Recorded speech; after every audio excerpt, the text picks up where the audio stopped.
What's going on, people? Welcome back to Premier League Unpacked with myself and City's own Bish. What you telling me, my bro? You good? What's good, my brother? Good to be back. Bit of a mad weekend's football. Looking forward to breaking it down with you, definitely. Big up Do you know Vic in the what? It was comments. it was interesting this week's of football. I'm telling you now, this weekend, yeah, there's some surprising results in there. I'm not gonna lie, predictions that I made, it didn't quite fall into pan. But I think we have to touch on Tottenham first of all. I think they Yeah, deserve their flowers. I think Big yeah. Ange has come in and he's done quite a good job. I want to get your thoughts on Tottenham first of all, because this is life without Harry Kane, and many of us pundits ourselves that do football streams, just the normal football fans, really believe that Tottenham will struggle without Harry Kane. And it looks like they've gone up a new level and they're finding Mm. themselves again. What's your take on this whole Tottenham situation? Yeah, it's an interesting one. I'll be the first to say I didn't know much about Postecoglou before he came. Obviously we've got Patrick that is usually on this show. Shout out to the absent members today. Got a lot of man at Carnival, man on holidays and all sorts. So Mm, we're not got him here today. But Pat had spoke highly of him. Obviously, I either knew of him or had looked into him when he found that that's who was going to be appointed. But I didn't really know much about him. And for me, I think obviously losing Kane was going to be a big loss, but I think that being combined with a new manager coming in and a few new players coming in has given the kind of the squad and the club an opportunity to see it as an opportunity for kind of a reset and a restart. And people seem to be rising up to the occasion.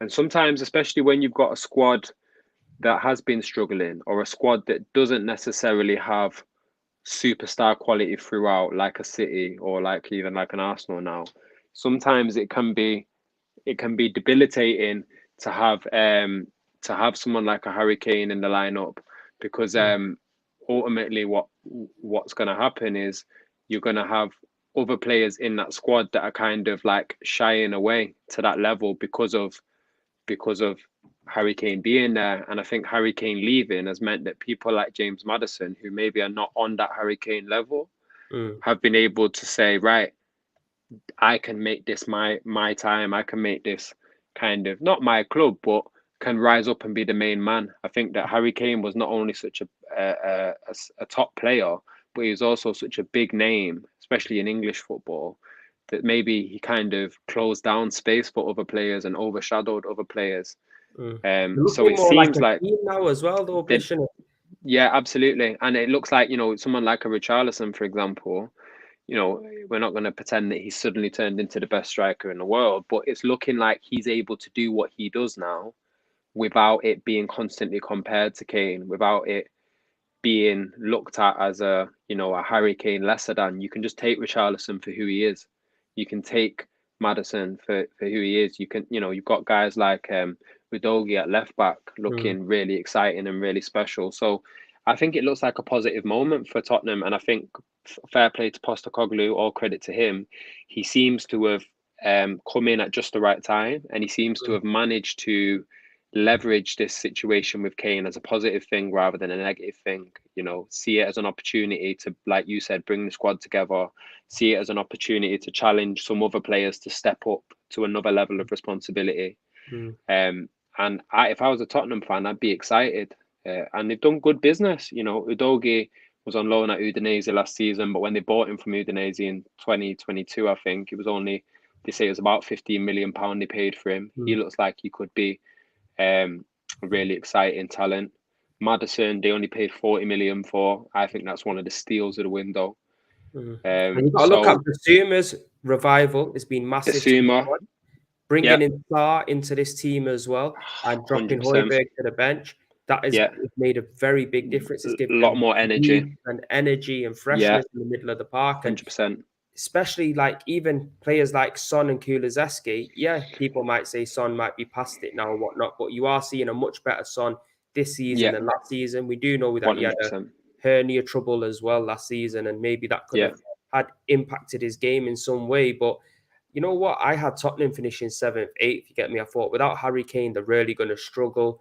Uh, mm, normally it's just a one-man team. It's a bit like when we had Robin van Persie, and we just knew that anything that was going to happen, it was just going to happen through him. And I yeah, honestly thought by losing him, I didn't That would think be it. they'd get the best out of James Maddison, because the one thing about Maddison, me and you both sat here before and said it, we think he's a top signing, Yeah, somebody that's underrated, and people are going to be seeing a very good Maddison. But I just yeah. thought his numbers would get impacted by not having that Somebody to efficiency up feed. front with Harry Kane. Yeah, Because yeah, yeah, yeah. Richarlison, as much as we see him, he's shit. That's my honest opinion. You get me? You can't hit a barn door, and he complains too much.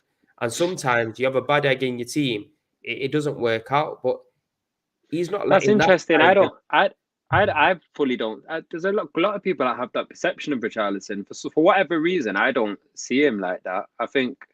And sorry to cut you. I just thought while you'd said it, I'll just Mm, acknowledge it. For me, I think I think in terms of his character, the stuff that I've seen about him off the pitch or even on the pitch, I think he seems like he's a pretty decent guy. And I don't think he's going to get you 40 goals a season, but I think mm, there's a reason why he was Brazil's first choice striker for so long, and that Brazil team had some success with him as their kind of first choice striker for a while. And I think he can serve a role in a top four side. I just think no, he's not going to be the guy that's going to get you 35 goals. But I think that if he gets his confidence back and gets the team playing around him in the right way, he could be a Edin Dzeko-esque type player, a guy that's going to get you, a decent amount of goals, but is also going to do other stuff off the ball, bring guys into the frame, cause a bit of chaos in and around the area. So I don't know. I don't feel too badly about Richarlison, but I see the point you're making about Maddison, which is that's not. He no longer has a Kane, Haaland type striker in front of him that's just going to smash anything in that comes in that mm. 8 to 10 yard area. But Well, Maddison this is seems to why be we love stepping up. football, though, Bish, because it's Yeah, all a matter of opinions. And yeah, from what and I've seen prediction. from Richarlison, like, yeah, at his time at Everton, he was Yeah, okay. He would be a bit yeah. of an impact player for them and get a few goals here and there. His time at Tottenham, any opportunity he's No, had, he hasn't it's not been scored. good. He's been Yeah. so poor. The amount of money that he's come for, what was it, 60 odd million, something like that? Mhm. Mhm. You can't really see a return on it. I just don't think he's that guy who's going to even score 15 goals in this league. You get me? And when you So you compare think him, you think he'll get less than 15 this year? yeah, I honestly do, because even when you watch the game against Bournemouth, Yeah, there's you're probably right. opportunities there for him to score goals, and he just fumbled the bag, and he doesn't look like he's clinical enough for me. And I just I think see his him finishing with mindset's about not 12. right as well. Like when you Yeah, watch yeah. Richarlison, he's always wanting the ball in areas that he ain't really going to be effective. He's always shouting at Mm, players for not receiving the ball where there could be a better option open for the passing player. So I don't know. I just think when you level him up to a Harry Kane and the impact Harry mm. Kane will have on a Tottenham compared to a Richarlison, I think it's a fraction. And I just can't see him. Yeah. I can't see him thriving at Tottenham. I think the players around the Sons, the Kulizeskis, the Madisons, they're the guys that are going to really push Mm. forward this Spurs team. And I think the system that Ange has brought in, you got to give massive credit to, because all of us sat here and we don't really know much about him. I did have a sneaky feeling that, without there being that much pressure on this guy, he might be able to do something decent, because once Tottenham were linked to him, obviously we all go have a look at a bit of a Celtic and see what they're like and stuff like that. And he does play progressive football. He could be a bit like say, a Graham Potter at Brighton for Yeah. Tottenham. You get me? Somebody who's going to rebuild a squad, bring in gems that you might not really know of too much, or people that might, for example, Maddison, that people might underrate, and get something going there. And me being an Arsenal fan, I'm looking over there at Tottenham at the moment, and I'm thinking, you know what? They're probably playing the best football in the league right about now. You Mhm. get me? Mhm. And Mhm. it is impressive to see. But can they keep this up for a long period of time? Because we always do know that there's always a new manager bounce. Whenever a new club Yeah. gets a Yeah. club Yeah. gets a new manager, they do There's a tend good to have a chance. Yeah. bounce. Do you Yeah. Yeah. reckon It's it's true. just a bounce that these guys are going through, or do you reckon the system that he's deploying, the players that he's putting in there, for example, bringing back Basuma and putting Sarr in Yeah. there and having a Dogi at left back, and even that, is it Van de Ven that they brought in from Wolfsburg? Looks decent. Looks decent, man. I think. I think there might be a little bit of both going on. I think there might be a bit of a new manager bounce, a bit of a kind of, we spoke already about Kane leaving. Sometimes there's a chance for you to have a bounce from something like that as well. Like we said, players kind of raising their game to kind of prove their worth. Obviously, some of them things are not usually going to be permanent, and when we'll really get an idea of where they're up to as a squad and as a club is when they come into a difficult or more challenging kind of point in the season. But for me, what I really like about this new Tottenham team and what I think allowed them to kind of really sweep aside United in the week before this one is that they've got a lot more energy. They look a lot more dynamic. You spoke about Sarr coming in the midfield. For me, that was a massive part of the difference between Tottenham and United that day. United are desperately in need of a player with that kind of energy in the middle of the park. Someone, and really Sarr just overran them in the middle. You know, even the goal that he got, Fernandez and I forget if it was Ericsson in the middle with him or Casemiro. They just couldn't keep up with him. They didn't have the legs. And I think you look at that Tottenham team now, and all of a sudden, with a few little tweaks in style, a few little tweaks in personnel, they look like a really energetic, pacey, dynamic team. And I think those teams tend to be doing well in the league at the moment, and those type of managers tend to be doing well. Kind of static, stagnant teams that are, you know, even the Conte kind of type Tottenham team, you know, these quite defensive and slow and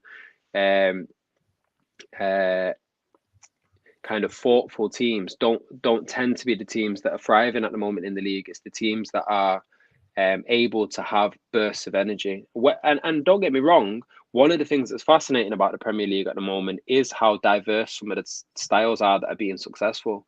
But we might not get much time to touch on West Ham today, which is a shame because they're sitting second in the league at the moment. And I think they definitely deserve an honourable shout out. And David Moyes deserves a shout out for a really great start to the season over there. But, you know, you look at them this weekend, I think they had something like 27% possession against Brighton and won 3-1. So obviously that's a very different style of football to what Brighton are playing and having success with, or to even what Tottenham are playing. But what West Ham did have and what we've seen was power, pace, and an ability to be explosive in transition. And that seems to be even Nottingham Forest and the problems that they caused United. I know we're bouncing around a little bit here, but the team's ability to be kind of dynamic in transition seems to be a big part of what's making teams effective at the moment in the league. And I think that's the big thing for Tottenham is they looked really slow and sluggish and kind of a bit old and leggy last year. And all of a sudden they look youthful and energized. So I don't know whether it will be, I don't think that they're going to be challenging for the title. I think that, as one of the commenters said earlier, they definitely are a contender for top four now if they can continue this type of form. I don't think they'll get top four in the end unless they're able to add to that squad, because I think if you lose a few players in there, they might start to struggle. But they look a lot better than what we thought they were going to be. And if they can have a good season with a good manager, then they can get through to next summer and think about reinvesting some of that Kane money. Think about really trying to build for the next couple of years. And that was our concern, was what happens to Tottenham if that money comes and they have a bad season and they blow the money on, you know, poor players because they can't offer Champions League football, kind of like they did with the Gareth Bale money. But so far, that doesn't seem to be the case. And Maddison, as we said, you know, I was going to ask you just on a quick one on Maddison. Tottenham paid 40 million for Maddison. West Ham paid 30 million for James Ward-Prowse, who also got a goal this weekend. Do you have, out of those two, which do you think is the better signing or will prove to be the better signing? And who do you think is the best signing that clubs made from the teams that went down? Obviously, those are two examples. Do you know what? It's a bit of a difficult one because I do rate Maddison highly. I would rather have Maddison in the Arsenal team over Havertz all day, every day. And I was saying that when we signed Havertz. But they'll give you different things. With Ward-Prowse, he'll give you a bit more play from deeper. He'll give you clinical finishing on set pieces. He'll assist from corners. Maddison, he can be a set piece expert at times, but nothing to the level of Ward-Prowse. But Maddison's a lot more intricate in and around the box, just outside the box. He can feed the ball through an eye of a needle. Get me, his 1-2s are good. He's got good distance shooting as well. So I think they both give a little different. I think Ward-Prowse will give you more on the defensive side as well. Yeah, that's true. Maybe it's not a fully fair comparison. Yeah, where I don't think Maddison will give you that defensive stability that you need. But if I was to had to pick one in my team, I would definitely go with Madison, and I think just because of the impact that he will have, and I think when you're Is talking he the about, best player in that Tottenham squad now, talent I wise, I would say so. I ability would say wise? so. I think he's been the center of everything good for Tottenham so far this season, and I think there was Yeah, big doubts agreed. that he wasn't going to play the last game, and you can see that they rushed him back, forced him back to come because they Hmm. know how vital of a piece he is. They've lacked something like this since Eriksen's gone. They Yeah, used to have yeah, Rafael van der Vaart. You get me? yeah, He was that kind of yeah, player for them. Then they yeah, moved into Christian Eriksen. He was that player for them. And yeah, now it looks like James Maddison's a perfect fit. And yeah. I don't like sitting here and saying positive things about Tottenham, but we are football men and we got to see it as it is. Hmm. You know what I mean? They are looking like a much improved side. We're just going to have to see if the consistency and the pressure that starts to build on him and the expectation, if they can hold it. You get me? Because Yeah, they beat United, good result. You get me? They beat yeah. Bournemouth, and Bournemouth haven't been too shabby this No. season as well. Yeah, You know what I'm saying? So yeah. they've got a few decent results in there. But Is Ange, it man, big Ange. is it harder for you to compliment Tottenham this weekend, given how Arsenal played and the result of the Arsenal game? Do you know what? I I'm know not I know it's bitter. not I know it's not we're not going to get carried away with it, but just in terms of this game in isolation, how did you feel? I've spoke to you a little bit, but I've not really had a chance to get an idea of how you were feeling about the game, how you feel about the performance, and if it tells you anything about the season to come, or is it just a moment and a blip? Oh, I don't know whether it's a moment or a blip because I think we look a shadow of ourselves. You get me from last season. I think Arteta might be trying to be a bit too clever in certain Mm, games and overthink things and try new systems out and players in different positions, and it's just not working. You know, when we went back to a back four in that game, we looked it so much more fluent than we yeah, did throughout the rest of the game. Like we do create chances, but we're not creating clear cut chances. And the chances that we are creating, we're not putting to bed. We're letting teams get back into games when really they yeah, shouldn't be getting back into games. We don't look like that electric Arsenal like that we no, seen last season. We're not seeing the best out of Martinelli. We're not seeing the best out of Saka.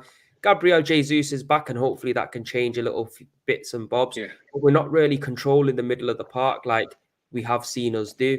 And I think he's doing a lot of stuff to facilitate Havertz into this team because he's paid 65 mil for him. He's yeah, on 250, 300 bags a week. He can't just have a player like that come in and sit him on the bench. It's a big risk for him to sign him because we've seen 3 poor years at Chelsea. And this is what I yeah, was banging on about. And look, I'm not trying to scapegoat anyone. I'm not no, trying to put pressure on him because he's wearing the Arsenal shirt. I want him to do well. But you got to say it as you see it. All this off the work ball, great. You get me? Working off yeah, the ball, putting your foot in, closing down gaps. I like to see it. I love it. But when you've got the ball, I want to see something spectacular from you because Fabio Vieira came on and within a matter of 15 to 20 minutes, this guy was everything good for the Arsenal. You get me? Like he assisted a goal, he got a penalty, even down to the red card that Fulham got. He had a big part to play by putting the ball through to Eddie Nketiah. So yeah, it's just frustrating to see the levels we reached last season and within the first 3 games this season, we're nowhere near that level. Thomas Partey at right back is just not working. You get me? Do not play him at right back. We need him in the middle of the park so we can gain control of the middle of the pitch because ultimately we got the exact same back 11, exact same first 11 that we did last season, apart from Granit Xhaka. We've signed yeah, right for 105 million. He can slot into that position and be the more progressive midfielder, and it's the same team. I understand Arteta doesn't want to be predictable and he wants to be a bit more like Pep, where he's bringing, you don't really know who's starting in the back line or the midfield. But I don't think we're at that level yet. You got to just play your best 11 and just grind out every single result because now pressure's on us, Bish. And I was saying this from the start of the season. I yeah. said You it's going have to be been. harder for us this season than it was last season. Yeah, Some people were saying, oh, you're mad, Premsy. It's not. We're going to be up there. We're going to win the league and so on. But it's definitely harder because now this is a young a group of players that are very young can they deal with the pressure? Can they deal with the Yeah. expectancy on the top of their head? Yeah. And Yeah. we have to wait and see. It is early. It's only 3 games. I'm not going to try to get too carried away, but we need to see a fix real quick, man. Yeah. It's an interesting situation. I think for Arsenal, I can kind of understand Arteta wanting to do some of his experimenting earlier in the season when there's more time to make up the difference. There's more time to get things right. You don't want to be experimenting during the running. Mm, And there was an element for Arsenal at the end of the season of us saying, did they suffer from not having kind of options in terms of rotation? Did they experience a bit of burnout at the end because of that kind of having a best 11, playing that same best 11 pretty much week in, week out, playing the kind of same style of football? And was there a little bit of an element of burnout with that? So I can understand in a way him saying, right, I need to have options. I need to have ways to rotate, even if it's not something, it doesn't have to be necessarily as extreme as Pep Guardiola's kind of, you don't know who's playing next. But I can understand Arteta thinking, right, if we're going to go the distance again, especially after the energy that we had to put in last year, and especially now fighting on forefronts with the Champions League as opposed to the Europa League, I think that in theory, there's nothing wrong with Arteta wanting to experiment. I think that you hit the nail on the head with the Havertz situation, and that would be the big cause for concern for me is he going to start making tactical decisions or doing kind of experimentation based on trying to facilitate some of these new players in, whether that be Havertz or whether that be Declan Rice, whether that be whoever. If he starts to do experimenting that is based on how do I get the best out of Havertz and how do I get the best out of Rice, as opposed to how do I recreate the same level of electricity, to use your words, that our normal first 11 has in different systems and with mm, different personnel, then it's a problem. Because for me, when Pep brings in different players, when Pep changes things up, it's not to enable those different players. It's not to facilitate different players. It's to try and recreate the same end result, but with different personnel or in different shapes or kind of with slightly different systems.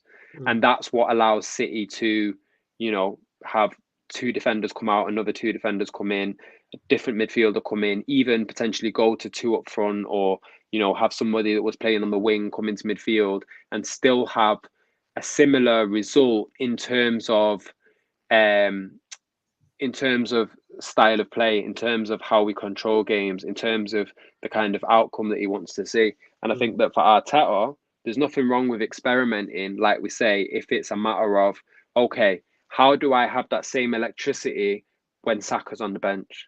mm, How do we have that same defensive solidity if Gabriel or Saliba is out? How do we still maintain control of the midfield when Partey's out? mm. But the changes he's made so far and some of the fiddling that he's doing doesn't look like that. It looks more like what you're saying. It looks more like, how do I activate Havertz? How do I activate Declan Rice? And I think if But do those you know what it players is are the as players well, they're meant Bridge? to be, go Sorry on. for Yeah, yeah. cutting you. No, no, no. What's Go, go, pissing go. me off, yeah, is that during pre-season, we see none of this. Yeah, yeah. I mean, So you've why was got you not experimenting pre-season then? to do Yeah, all of this fuckeries with, but the yeah. moment the season starts now, Now you're you're changing freestyling. fucking Tom, Dick, and Harry. We're like, what is going Yeah, on here? And Havertz yeah, was in this team in pre-season. And you know what? yeah, Big up Christopher from Australia, yeah. He says, yeah, Prem's, do you think Gabriel has been done dirty or do you think he's leaving? You know what? I'm gonna touch on this straight away, yeah. And you know, yeah. I don't understand the situation with Gabriel. Tell me more. Gabriel, yeah, him and Saliba's partnership was the foundation why we challenged last season. In order to win 100%. championships, you have to have a strong foundation. Most 100%. championships are won off a good defense, and we've Yeah, seen how solid they were together. yeah, Why the fuck is this guy on the bench? The only reason I can kind of think that's possible is because maybe his head might have got turned from Saudi, maybe his head might have got turned from Real Madrid, but putting all that to bed now, Arteta come out said he's not for sale. He ain't going. Gabriel said he's happy, but maybe his head got a little bit turned, and Arteta thought, well, if your head's getting turned, you're going to be sitting on the bench until you sort that out straight away. So maybe with the Gabriel situation, that could be it. But I just honestly think he is facilitating Havertz into the team, and somebody has to miss out. I think he prefers Saliba over Gabriel. I think he doesn't believe Gabriel can be a left-sided, say like a left back, what he's been doing with Kivior, and maybe get a bit progressive and have that kind of outlet. I don't think he believes in Gabriel in that sense. I just think it's absolutely ridiculous. Yeah, I don't understand it one bit. And you know what? Big up Lee Judges as well. I was watching the Forever Arsenal podcast earlier on in the morning, and he said something on there, and it made so much sense. He said all the partnerships from last season that we had are non-existent anymore. Ben White and Saka on the right, they had a great relationship. That's gone. You get me? Yeah. We had Yeah. Martinelli, Zinchenko on that left side. That's gone. Yeah. Gabriel Saliba, that's gone. You get Yeah. me? It's a bit of a mad thing, really. And even with the likes of Kieran Tierney now leaving the club, I can't get over that, bro. He's one of my favourite players. Yeah, he might not be able to do that inverted role to a massive standard that Arteta wants, but I'm telling you now, he's much better at left back than fucking Kivior. You get me? Yeah. So why is he going and why is he gone? And why is the inverted role so important for this Arsenal team? Because for me, I understand that the inverted role obviously has now been popularized, and it's difficult for teams when they're coming up against another team that can do that if you don't have the ability to do that. But we're also seeing fullbacks have success being out and out fullbacks. And we're also seeing Arsenal last season, to my knowledge, getting a lot of the success, like we say with the Ben White and Saka. It was Ben White overlapping. It was Ben White being wide and not hugging the touchline, but coming those overlapping, those overloads that he was providing with Saka. That was the real, at least on the right hand side, that was where a lot of the joy you guys were having. So why cannot that not exist on the left side? Even if it's not every week, I understand that Zinchenko might be able to come inside a bit more and do some of that inverted stuff. But even in Zinchenko doing that, I don't think that that's Zinchenko's natural disposition. I think he can do it in part because he's been at City and he's come from the Pep school. But Zinchenko is a very left-sided left back, very left-sided, left-footed left back. And when he was at City, we didn't look at him like that as the guy that was going to come inside. That was Cancelo. Zinchenko, more time when he played, was staying wide, hugging wide, overlapping, using that left foot to whip balls into the box. And I just think for me, I didn't feel like the inverted fullback was like a huge. I mean, maybe this is just me not being watching Arsenal every week, but I didn't feel like that was a really fundamental part of Arsenal's football last year. So why make big decisions on players like Kieran Tierney that, like you say, to me is a proven left back in terms of being a good quality left back in the traditional sense of the word. He can defend, he can go forward, he's got a good left foot. Like, it just seems odd to get rid of a player like that when you haven't brought in talent in that position. You haven't brought in a Cancelo or somebody that's going to make that whole position now a permanently inverted position. I honestly believe him bringing Timber in. He had Timber to come in and do that back, left true. back inverted role, and that was great. Timber's looked fantastic, but you got to adapt as well. He's injured for most of the season now. Don't let Kieran Tierney go, the only fucking left back who's actually a proper left back at the club. You get me? Yeah. And you know what? I do give Arteta a bit of belief, and I do support him with some decisions because he was the guy who got us challenging last season. So we do have to look at him and think, you know what? We might have to trust in a little bit that he does. And he knows a lot more than us. So he shouldn't be getting these kind of decisions wrong. You know what I'm saying? Because there's no way on God's green earth we should be losing 3 points at home to Fulham, when we're on the verge of clinching them 3 points. They got 10 men and we're allowing them to pile pressure on us. It makes no sense. We've seen with the likes of City that they conceded a goal, 1-1, Sheffield. What did they do? They went straight up and scored again. That is what you call champions. That's what you say the sign of champions are. With us right now, we're looking very tetchy. It looks like, I can't say we played so shit because we haven't played so shit. It's just lapses of concentration, dumb mistakes. You get me? Not be able to be clinical enough that are not making us win these kind of games or look averaging games. You know what I'm saying? Compared to what we've seen last season. It's frustrating to watch because we had high hopes this season. Before we move on, because I can feel the frustration oozing out of you. Let me know some positives coming from the game. I'll give you one to start with. For me, Nketiah's looking good. He's looking like I thought. Obviously, it was a bit political, that goal. I don't think it was the greatest sportsmanship to continue playing when there's a guy down where he was. But what I was really impressed with about Nketiah is that even though he could have, in theory, gone 5 yards offside and still scored that goal, because the man that was down was playing everyone onside. So if Nketiah had wanted to, he could have made that run 5 seconds earlier. But what I thought was what was interesting when he played the replay and he'd held his line and kept himself onside, that for me, one, it was a really great run. It was really great movement. I heard someone after the game say that he is starting to show some kind of Ian Wright-esque movements and qualities. I thought that it was maybe a bit of a representation or reflection of his mentality and how focused he is. That he, I mean, you could look at that either way. You could say, why didn't he take advantage of the man being where he was earlier and just break the line? But for me, it was a great run, and it was something that I don't even know if necessarily Gabriel Jesus has in his bag as much.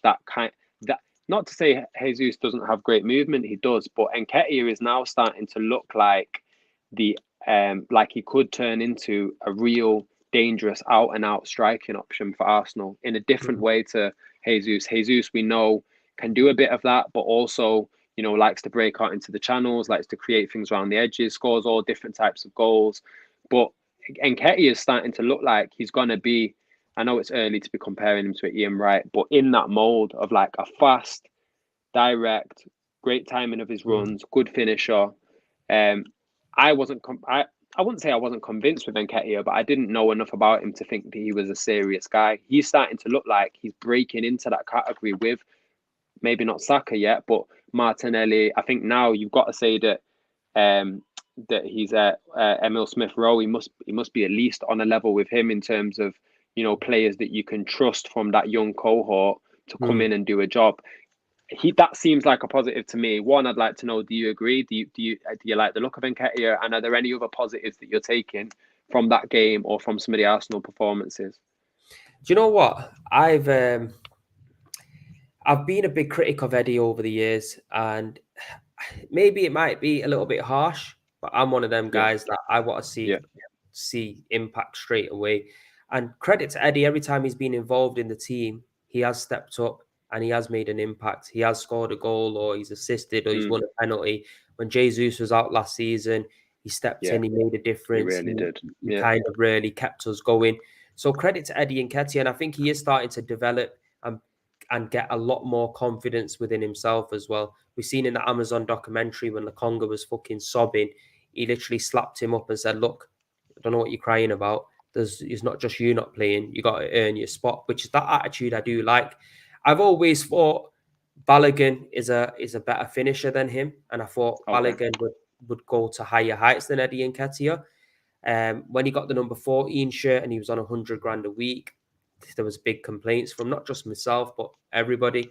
But he is really showing everyone now, look, have that trust in him, because I don't think there's many second strikers in the league that are actually that good compared to Nketiah. For example, if we take a Jesus off and we bring an Eddie on, I think if, say, Chelsea take off Jackson and bring on whoever they are, or United take off their main guy and bring on, I don't think it compares to the level of Eddie Nketiah. No. So I think we do got to give him credit there. But another player I want to touch on is Fabio Vieira, because he made a full difference in that game. It was him who changed the game on its head. And bro, I'm telling you, I've been on Fabio Vieira. I was going to say, me too. I thought he was pants last year. Yeah. I've seen moments of brilliance in him, like the odd goal here and there. But all in all, you don't see anything great. But it looks like he's really starting to grow into his own now, because a few opportunities he's had, he's come on and he's looked decent. The last game against Fulham, wow, he was the center of everything, and he basically changed absolutely everything. He showed us I'd rather have him in the starting lineup than Havertz. You get me? Oh, yeah. And the maddest thing is as well, is that I wanted him to go on loan this season. But maybe that's probably a fault of mine, because we do need to give players a year in the Premier League in order Yeah, to get settled and then see what they can do the next year. So if it doesn't yeah, work out for him this year, then yeah, loan him out and let's see yeah. what he can do. Um, Yasin here talks about Arsenal having a proper finisher up front, somebody like Ivan Toney. I agree. I think we do need a different profile of striker. There's room in our team to have three strikers. We've always kind of had three strikers knocking around the club. We need somebody a little bit big, somebody who can change the dimensions of the game. If we want to play from the Hmm. back and just hit it up long, somebody could get his head on the Hmm. ball. I think having somebody like that in the team would benefit us massively. When teams are playing low block and we can't break them down, having someone big up front to whip the ball in and get your head onto it, it will give us something different. And I believe that's what we do need as well. Is there a particular individual that you would scout Prems you would go out and get? Do you know what? I said from the start of the season I wanted Mitrovic. Obviously, if he's gone now, can't get him. I would go in for Ivan Toney in January. I'd get a deal wrapped up, get him signed in January. I don't think there's many strikers in the Premier League that are better than Toney. There's a handful of them, but Ivan Toney's right up there. He's proven in Yeah, this league now. I think he'll come back hungry, determined, wanting to show everybody, look, Ras, he thinks he was hard done by. We've heard his podcast and stuff. I think he'll have the bit between his teeth. We also heard that, yeah, he might be a Liverpool fan, but he likes the way Arsenal play. He put that little lever out there. There's been a bit of banter between the clubs before. Time to put that to bed. Let's get him in the door. Somebody yeah, like him, I believe, would take us to a newer height, honestly. agreed, agreed. We've got we're coming up to the 40-minute mark. We've got a couple of other interesting games to talk about. Obviously, Liverpool, Newcastle yesterday, City at Sheffield United, United scraping past Nottingham Forest. Do you? I know we wanted to actually touch maybe a little bit more deeply on Liverpool today. So, do you want me to just quickly give my thoughts on the City game, or do you want to go Liverpool first and City last? I don't feel like there's too much to say on City. I know that we could talk a bit on the game, but I don't feel like it's kind of business as usual at the Yeah, but we'll moment. go So with I don't City want to first. I want to hear your go thoughts on on them. the City because I don't think City have. Maybe you could say Pep Guardiola not being there Uh, has had an impact on the uh, way that they've been playing. I thought Kyle Walker had a shocking game, yeah, and I don't think we've seen. But then again, we've always said at the start of every season we don't see the best City. You get me, and then towards the back end, yeah. it just fucking blows up. So, what did you make of that? Because Sheffield United are they're not they're not a fantastic football team, but they made it No, ugly. and they played well. They actually played well. I want to start with giving Sheffield a bit of credit. I feel like they are a bit unfortunate to be on 0 points so far because they do look like they lack quality. They do Mm, look like they lack Premier League experience, and I do think that they'll probably go down as a result of that. But I think that the atmosphere at Bramwell Lane is not a joke. You could hear it coming through the mm, TV. I spoke to a few friends in Sheffield that were saying you can hear it from, you can hear it going over the hills. Probably almost hear it over the Peak District in Manchester. They sounded like they were so loud for a small stadium. And I think they were playing and defending like a team that were going into their third game without a point. I think that they defended pretty well for the most part and they limited us. But you're right, City weren't at the best. mm. Pep wasn't there. I think that's the easy answer, the easy excuse. I don't know actually how much of a difference that would have made. Apparently, Pep, has been on Skype and video calls all week. Okay, he's not there in person for every little detail on the pitch, but I do think that it was a little bit to do with changing personnel. We shuffled things around again. Foden was dropped down to the bench. Akanji was out. Um, Haaland obviously missing a penalty. We had just Well, a I bit of had an him off. on triple captain points as well. And Oh, you know what? I listen, just took over on the top of the Premier yeah, League. Unpacked yeah, me, didn't I? yeah, man. I mean, for me, I used that triple captain first week because I just thought I want to get it out of the way because I knew I was using it on Haaland at some point, and Mm, I just thought last year I got stung because I used it on like one of the only games that he didn't blow and score. So this time I just got it out of the way. But Haaland weren't really himself. If he scores that penalty. Maybe we run away with things, but like I said, I don't feel like there's too much to talk about. Gvardiol looks great. mm, I like the look of him. I'm excited to see Doku once he gets integrated into the squad a little bit. I think we've not had a player with that kind of directness really since Leroy Sané. mm. Yes, Mahrez had that about him. Yes, of course, Sterling had that about him. But in terms of just kind of that threatening type of pace, he's an exciting Yo, Bish, I've brought him on career mode, yeah, for the last like 2 monster. seasons, yo. I swear down, I know FIFA's nothing to go off, yeah, but bro, he's a bad Yeah, man on FIFA still. 100%, So when you use a link to him, I thought, ooh, this is gonna be a 100%. sticky one.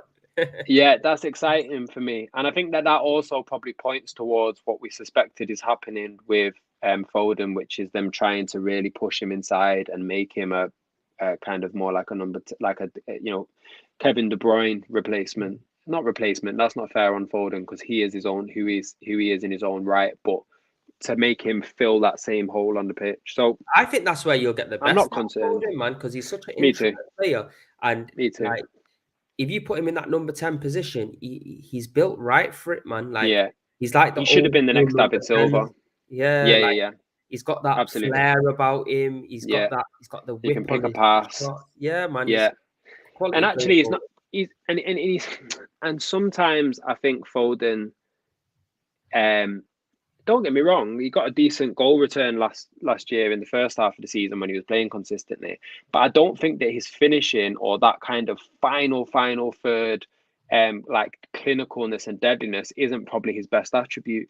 One thing that you're going to get from him every single time, regardless of whether he's having a good game, bad game, whatever, is that close control, is that ability to turn on a penny and just be able to create space in a moment. And I think that that's the stuff that, in that, like you said, in that kind of more traditional, almost like David Silva-esque role, he's gonna give you that every time, regardless of whether he's having a good game or a bad game, regardless of whether he's putting away chances.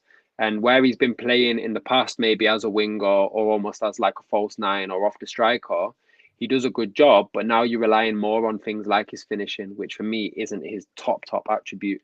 But I'm excited for City this season. I think that it's interesting to see what is it that's going to motivate us, what is it that's going to be the motivating force. But I don't think that there's too much to write home about yet. I think it's kind of business as usual, and I think things will get maybe a little bit more interesting when we come up against some more challenging opposition, but also as some of these new players get a bit more time to get integrated, and we get to see whether Pep's going to stick with a kind of two up front. Is he really going to shift his system altogether and let us see a whole new City? But yeah, for me, But they credit to do what Sheffield champions United. do, man. They conceded a goal, they went straight up and Yeah, scored again. and Rodri, for me, Rodri is really stepping up now into. I think that by the end of this season, I mean, don't get me wrong, Rodri was already one of the most important players in the team. And in some ways, if we'd lost Rodri last year or when he was out, it was a bigger loss than, say, a De Bruyne because we don't have as many players to fill that void. But I think this year, Rodri's not only going to be, arguably the most important midfielder we've got, I think he's actually going to step into being the best midfielder that we've got. And I know that's a big claim when you've got De Bruyne in that squad. But for me, he's now becoming an all-round everything player. He scored the winner in the Champions League. He scored the winner yesterday. He's getting big goals while still dominating the midfield. I think he's going to absolutely score as well. Absolutely. I think for me, he's going to become just an all-round dominant midfielder and probably be the best midfielder in the league by the end of the year. So that's my kind of early season hot take. Question though from Yassin, basically saying why didn't Arsenal go for Kovacic rather than Havertz? Bless me, I don't understand. You get me? I think my man's Arteta. I don't know what he's seeing in Havertz. I just can't see it, bro. And you know what? I probably wouldn't have went for Kovacic. I would have probably went for Rice, and I would have went for Maddison. In my honest opinion, I think that's what we needed as a team. That was the combination. Yeah, I agree. Kovacic, I think he does suit Man City. I think he's a Gundogan replacement, basically, Pep isn't he? Was always going to get the best out of him. That's my honest opinion. I don't know whether he would have come to Arsenal and Arteta could have got that same level of consistency out of Kovacic and directness and the way he's been playing, the control in the middle of the park. He is a fantastic signing. I think he lost himself at Chelsea a little bit. I think many players lost themselves at Chelsea a little bit, to be fair. There was so much change going on around there. And a lot of players coming in, fucking had about 100 people turning up to training every week. It was a madness, you get me? But I think with Arsenal, we just got to get the balance of our first 11 right, and I think we will be okay. I don't think we're going to win the league. That's my honest opinion. I think it's going to be City that will win the league again, do that 4-peat and do something that the Premier League's never seen. And I think they're motivated to do that. I think they brought in some top quality talent. Gravidol, they brought in Doku, they brought in what's his name now, Kovacic. And Yeah. also they were looking into bringing Paqueta. So you have taken quality out of your team, but you've also replaced it with quality. Kevin De Bruyne is a big blow. If you are going to end up dropping points, it's going to probably come down to the creativity missing from Kevin De Bruyne. But all in all, City are the team to beat in it. City are the bar. If we Yeah. want to reach that bar, we got to stop fucking around. It's simple as that, Yeah. man. Play our best midfield. Have it, not have it. It's fucking hell, man. Rice, Partey, and Odegaard, and then bring Gabriel back into the team. You get me? Play Ben White back at right back, Zinchenko left back. Bring Gabriel Jesus back into the squad, and then we'll see where we're at. But yeah, man. And continue to invest, as you said, you know, whether that's an Ivan Toney, whether that, I mean, the reality is, yes, Arsenal have invested a lot of money. And I know like there's a lot of banter between, especially like, for example, your Uniteds and your Arsenals, like going back and forth with like, you know, look how much money you've spent, you should be finishing second, or look how much money you've spent, you should be doing this, doing that.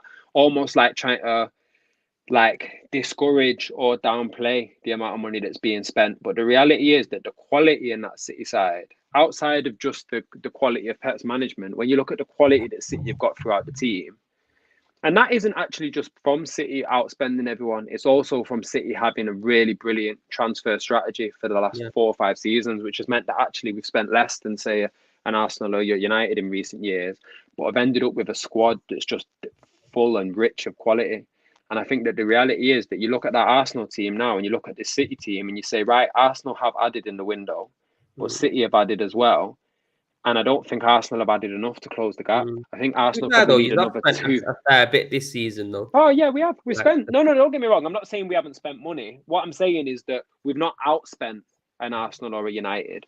But for me, if you're an Arsenal, if City got 3 top players, Arsenal needed to get 6 or 5 or 6 because Arsenal have got to close that ground, and because Arsenal did what they did last season, really on a Finnish squad, you know. So for me, if I'm Arsenal, looking at how the season's began, why not go out now before this window closes? Because the window's not closed yet, is it? Is it another couple of days? September, man. This is what I'm saying. But why not go out now and get another body in, but don't get somebody in that's like, you know, is this get true? Somebody in that's going to be a good addition.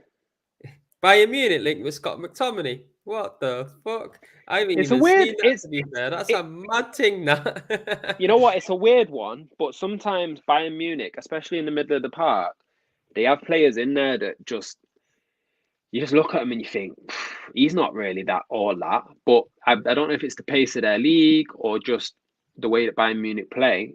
I could almost see Scott McTominay going over there and doing okay. And looking like he's not going to look like Philip Lahm, but no, I don't think so. He'll just be like Sabitzer or one of these other guys. He'll just be a mid guy that just does a particular type of disciplined defensive job. I was going to say... Let's segue on to United quickly, actually. Yeah, go on, because I was going to say we do want to touch on Liverpool, but let's go to United. United, look, they might have grinded out that victory. They were 2-0 down, man. They look right, bro. Compared to last season, I give Ten Hag massive credit. You get me? I give Ten Hag big credit. He won a trophy in his first year. He got them Champions League. He managed to bring in some shit players like Anthony and still managed to do okay. But this season, it looks like it's falling apart for United, man. Well, what's your outlook on this team? I think United potentially have had the worst window out of everyone. I think, you know, Onana's a decent signing, although he's still looking he's not looking like total security right back there. He's still looking like you're going to get some chaotic moments with him. But, you know, Onana's a decent enough signing. For me, Mason Mount is a bit like at least at this point in his career at the moment, is a bit like a Havertz-esque type signing. It's a guy that could work, could not work. And give us a fist. Yeah. You know, you're relying on like rebuilding rediscovering this player's potential. You know, you're not getting someone that's just ready to hit the ground running. Who was it that they brought at the back? Who's the other signing that they made? Onana, Mason Mount. God, I'm missing somebody now. But for me, I think that United needed to go out this window. They needed to add a lot of quality.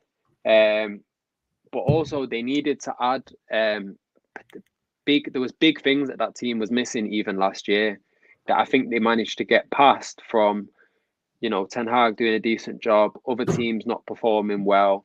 I think they were quite opportunistic. They did well in competitions, you know, when the trophy that they won, they kind of they took advantage of the opportunity that they had, and not to downplay it, but you know, when they came up against City in the FA Cup, you seen what happened. You know what I mean? So for me, there was a few positions, and not necessarily just positions, but a few types of players that they were really missing. We spoke a little bit about the Tottenham game and the way they just got absolutely overrun in midfield.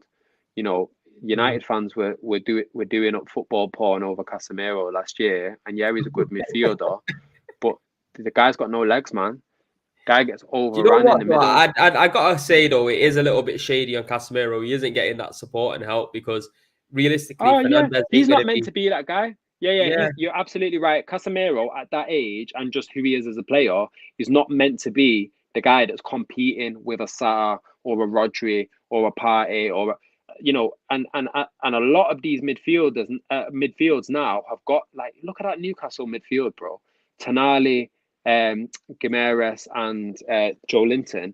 You know how much energy that is in the midfield. Casemiro can't keep up with any of those three in terms of. I'm not saying as a player. Obviously, Casemiro in terms of quality, in terms of experience, is another level. But I'm talking about legs. United needed to go out and buy a they should have Caicedo. went for James They Maddison should have. instead They of should. Mount.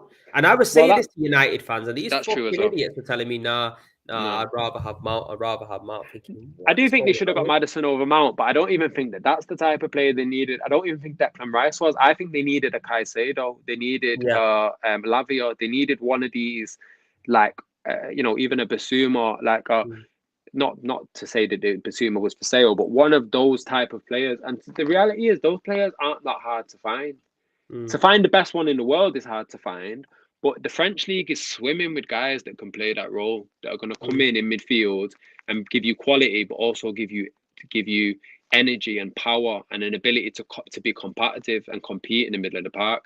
United haven't gone and done that, so now they're lacking in the middle. They still don't have a striker, like, so they're relying on Rashford to do what he did again last season, and he's looking like Taken away from his game, aren't they?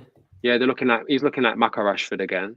So, you know, they've still got Anthony in there getting game after game after game, which I just can't understand for the life of me. I assume it must be the same as what you're saying with Havertz at Arsenal, where they can't afford for him to be a dud with the amount of money they spend. But he just doesn't look like he's good enough for this level for me.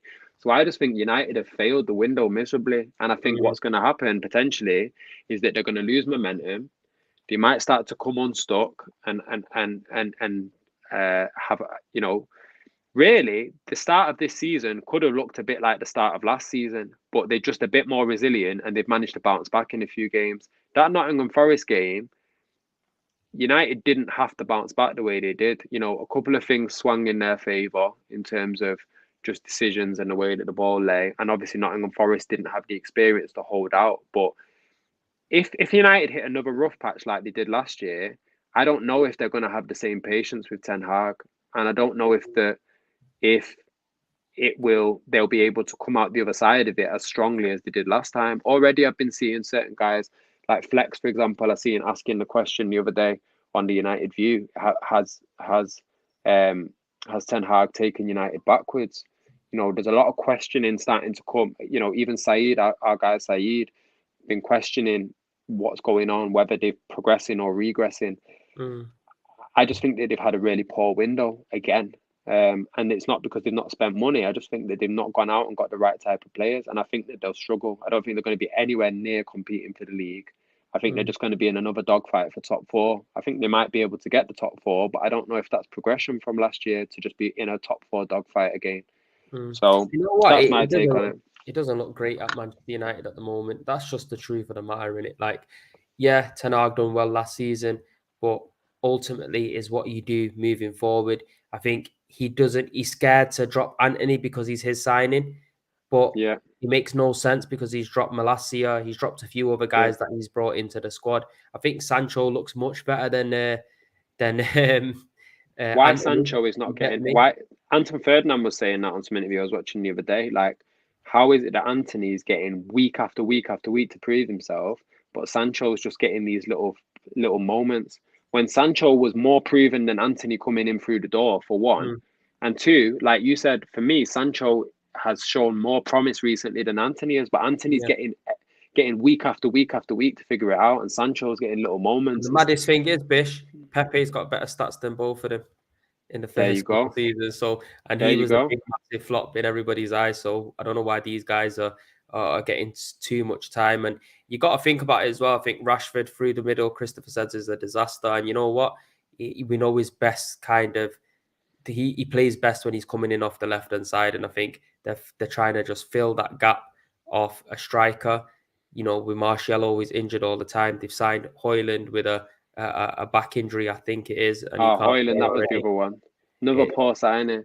yeah, man, Another signing poor. I'm injured not saying guy. he's going to be a poor player, but that is not the signing that you needed to make this year. You can't go out and buy a B-Tech Haaland if you want to try and compete with City and Arsenal. Even just the aesthetic of it, Mm, even just the fact that he's called Hoyland, like that. Roy Keane would not have allowed that if he was in that squad. If he'd heard that they were bringing in a man that sounded like the guy that's the best player in the world and he plays for the flipping rivals across town, Roy Keane would have himself cancelled that transfer.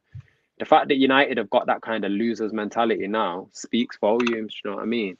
Like that was not the guy that they needed to get. They needed to go and get Harry Kane and show that they were. And I think if they'd put the money down, they would have got Harry Kane. I know there was yeah, all I talk think they about would have. Levy didn't want to sell to England or whatever, but if United had said here's 100 million, they would have got him. And why would you spend 80 million on I Anthony think and United were 80 trying to do million on the bit. Maguire? They thought he'll stay at Tottenham and they'll go in for get him for free Yeah, next season, well, good, and it good. hasn't That's what you worked out. get. It hasn't worked out. But look, let's move over to Liverpool now. Fuck United, yeah, Yeah, because I don't like United. I'll tell you that much for free. But a team Liverpool, with the man, opposite problem. A team with the opposite problem. They got so many strikers, too many strikers, and fair do you play know to what, Darwin Bish? Nunes. I was saying, do you not remember? I was putting Liverpool to finish You did, second for me, and I was you did. telling people, look, Liverpool are going to come back a little bit. There's not pressure on him. They haven't got the pressure of the Champions League. Luis Diaz is going to come back and he's going to show man what time it is. What has Luis Diaz been doing? Being so impactful on this Liverpool side. You got to give them massive credit. Newcastle are one of the toughest teams to beat away from home. Yeah. Was it 29 minutes Van Dijk got sent off? So they're playing the majority of the game with 10 men and they grind out a 2-1 result. Are you And I impressed mean, with what Liverpool are doing at the moment?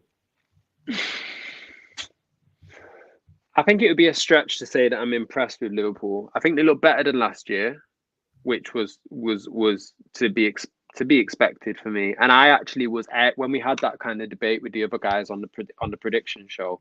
I was airing more on your side. I even said that I had weighed up putting Liverpool second. I think in the end I put them fourth maybe, but I had them getting back into the top four.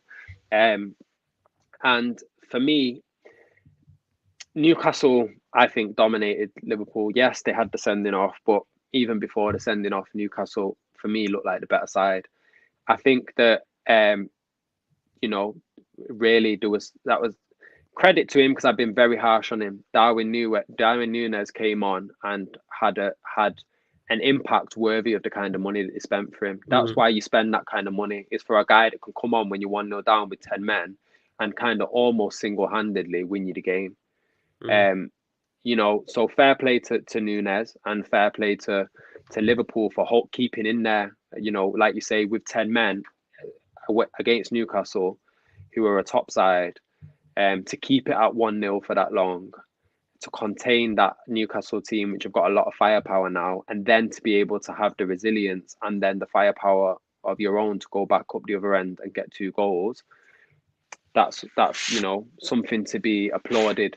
I haven't seen enough from Liverpool in terms of them actually being able to dominate games for me to feel like they're back mm. in town and they're back in contention. I think we've got to remember with City, and I'm not saying that we're expecting Liverpool to be at that level that they were at before, but when Liverpool were competing with City, 95% of the games that they were in, they were blowing teams away. And even if they weren't blowing teams away, they were still controlling games. They control games in a different way to City do. You know, they control games with this kind of like aggressive, you know, uh, pacey, dynamic. Oh, looks like Bish has gone there. He'll jump back in. But I think he is right what he's saying to a certain extent when it comes to the fluidity that Liverpool are playing with and what we've been accustomed to over the years, where you're seeing Liverpool just absolutely blow man away. You get me, put them out the water. But I think it is going to take a little bit of time for them, because regardless of what, you got to really sit back and think they've had a big overhaul at the club. They've changed a lot of players. A lot of their midfielders gone. You get me? They brought new players in the forward line. One of the influential players in Sadio Mane has left the club last season, and they're trying to still recover from that. Douglas Luiz as well. Not Douglas Luiz, what's his name? Luis Diaz, sorry. Douglas Luiz. Luis Diaz, he was out injured for most of the season. He's come back. He's looking sharp, but he's got to find his feet properly and get the chemistry up there with the rest of the guys. So I think with Liverpool is one of them situations where you got to just take your hat off to them. What they're doing so far, grinding out results, winning when people think they shouldn't be winning, they're doing well. And Jurgen Klopp is a top quality manager. I don't care what anyone says. He's one of the best managers in the league. He's come to the Premier League. He's won pretty much everything. And that's at a time where Pep Guardiola is here. And Pep, we all know he's the best manager in the world. He's got the money at his feet. You get me? Whoever he wants, he can go and get. And he's just he's just absolutely wiping everyone aside. And yet they've still won the Champions League. They've still won a Premier League. They've still won an FA Cup. They've won a Carabao Cup. You got to give him credit. I think Szoboszlai coming into the team, he looks a real talent. McAllister, yeah, he's decent. We know he's Premier League proven. Darwin Núñez, that will give him a lot more confidence now. But I think Liverpool are going to become a problem. And I keep touching on it. I keep banging on it. I think without Champions League and being in the Europa League, where it's a lot easier, in my opinion, to be in the Europa than the Champions League, they can actually mix up the team. They could give players rest rather than playing the same 11 week in, week out, twice a week. So that's going to be beneficial. I'm surprised, though, that Newcastle didn't manage to see the job over the line with playing against 10 men and being at home, because we all know what Newcastle are like at home. They're phenomenal. You get me? And I think it was just Arsenal and Liverpool that beat them last season at their ground. So the record is not to be laughed at. But we're going to have to wait and see how the season ends out. But people, we have come to the end of the show now. It is over an hour. We just wanted to touch on Liverpool and that win. You get, give Spurs the credit that they deserve, because Big Ange has come in and he's making them look like a real team. The collectiveness and the creativity that they're producing up top is looking real good, man. Again, Arsenal, shadow of themselves. We need to fix the fuck up real quick, I'm telling you now, because I'm going to start banging my head off the walls real soon. But make sure you smash a like on this video before you cut.